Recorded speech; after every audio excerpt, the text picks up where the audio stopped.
Welcome sa Durs 2.0. Fresh at nagbabagang happenings ba ang hanap mo? Mga padabarkads man yan o mga trending topics? Pues, sagutan natin yan.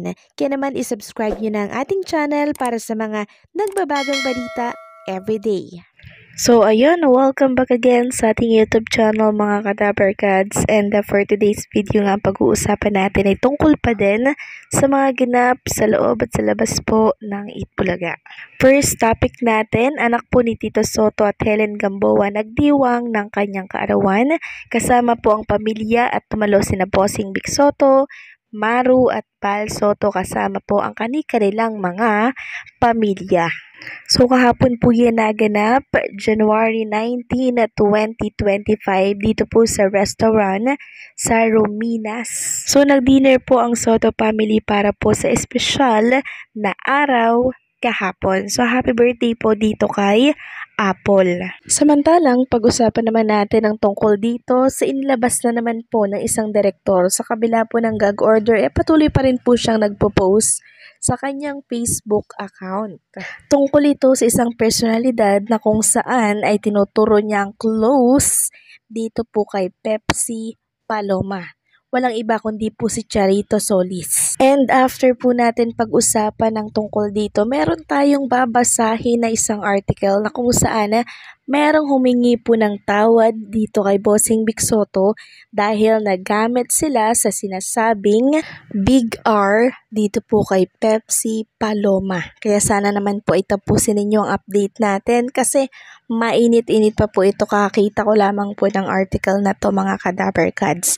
So andito po yung naging post ni Daryl Yap sa kanyang Facebook page. Sabi niya, kailangan ng bawat isa ng Charito Solis sa kanilang buhay. Lingid sa kaalaman daw ng mga nagmamarunong, ang pagkakaibigan ni Charito Solis at Pepsi Paloma ay higit pa sa pagtuturingan daw ng magkapwa-artista. Si Charito ang sandalan at hingalan ni Pepsi pagdating sa mga problema at pinagdadaanan sa showbiz. So dito po sa part na to, parang gusto niyang sabihin na si Charito Solis yung nakakaalam po ng lahat pagdating dito kay Pepsi Paloma. So gustong palabasin ng direktor na hawak niya po ang alas, pero mas meron tayong hawak na alas dahil nabulatat natin yung isang article mula po sa isang netizen na siyang bubulabog po sa lahat, lalo na po sa mga tinatawag na witness di umano dito po sa palabas na Big R na to na tinuturo si Bossing Vic Soto. So sabi pa dito mga kadabarkads, bagamat maraming nagbibida-bida daw at nagsasabing nauna sila sa morgue at kung ano-ano pa, kasama ni Charito Solis si Jacqueline Jose na tumungo sa morgue noon matapos mabalitaan ang pagpanaw ni Pepsi. Sa kabila ng katotohanan na naroon ang mga kaibigan niya at manager. Si Charito Solis ang tumubos ng bangkay ni Pepsi, inasikaso niya ito upang maiayos at mapaglamayan kahit na nagkasamaan sila ng loob at hindi nag-usap ng ilang taon.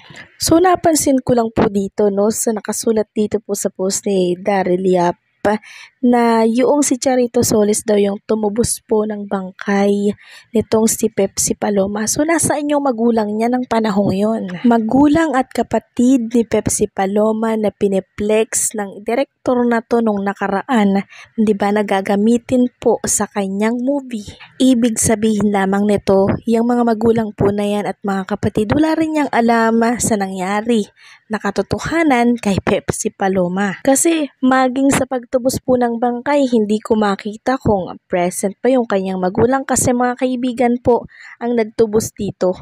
Kaya kung gagamitin po yan bilang witness ulit, hindi po yan papasa dahil ang habang taon na wala po itong mga magulang na to at kapatid dito po sa tabi ni Pepsi Paloma.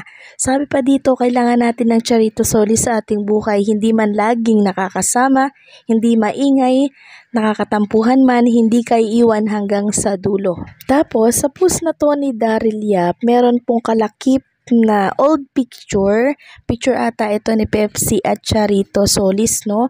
Tapos, sa caption po ni Daryl Yap, sinabi niya dito na unang beses na naisapubliko daw ang larawang ito. Pero hindi naman ibig sabihin, no, na unang beses na naisapubliko ang larawang ito, siya na po ang may alam.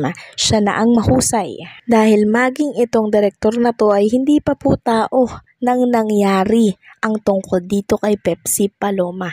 So, ibig sabihin, nagbabase lamang din siya sa mga nakapublish po na article na wala naman pong katotohanan. Ngayon, narito pong isang post mula po sa Facebook na binahagi lang din po ng isang commentor.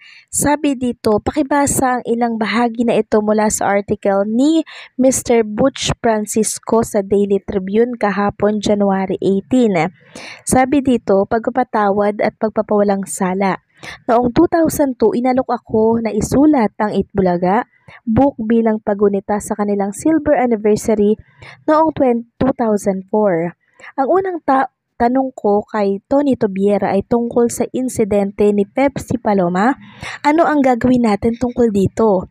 Palalagpasin na lang ba natin o haharapin ito ng direkta? Ikinuwento niya sa akin ang istoryang ito. Dekada na ang nakalipas, si Guada Guarin ay naging Kristiyano at naging kaanib sa simbahan ni Meli Tagasa, na kilala rin bilang Miss Tapia. Nais ni Guada na gamitin daw si Miss Tapia bilang tagapamagitan upang makausap si Vic Soto.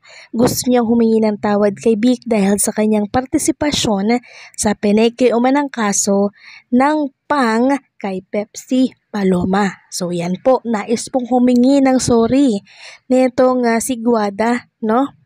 Ginamit po nila si Tapia. Sabi pa po dito, ayon kay Guada, gawa-gawa lamang ito ni Ray de la Cruz na gustong gawing sikat na artista sina Pepsi at siya sa pamamagitan ng paggamit kina Vic at Joey.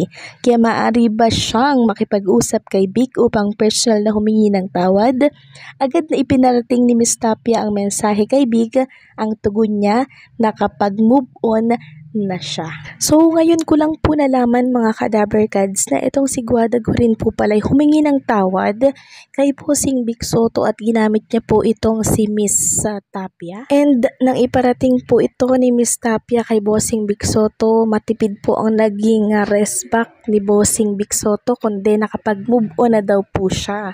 Ibig sabihin lang nito mga Cadaver Cards na ayaw na pong balikan pa po ni Bossing Vic Soto at Boss Joey De Leon yung ginawa pong kababuyan sa pangalan po nila. Gawa po nitong si Ray de la Cruz na talaga naman pong sumira sa pangalan po ni Bossing and Boss Joey De Leon. Kaya kahit anong ipublish nila tungkol dyan sa Pepsi Paloma na yan na case, wala na po yung bisa, 'di ba? Dahil lumalabas na po ang katotohanan na eto nga po nagawa-gawa lang, 'di ba? May nagsorry na kay Bossing Vic Soto, pero ang sabi nakapag-move on na daw si Bossing. So ayaw niya na pong pag-usapan ng tungkol dito, tapos eto naman at gagawa ng movie ni Daryl Yap. So sino hindi po ma-offend nito, 'di ba? So ano po ang masasabi ninyo dito mga Cadaver Cards? Hanggang dito lamang po ang update natin at maraming salamat sa patuloy na pagsuporta, and don't forget to like, share, comment, and subscribe.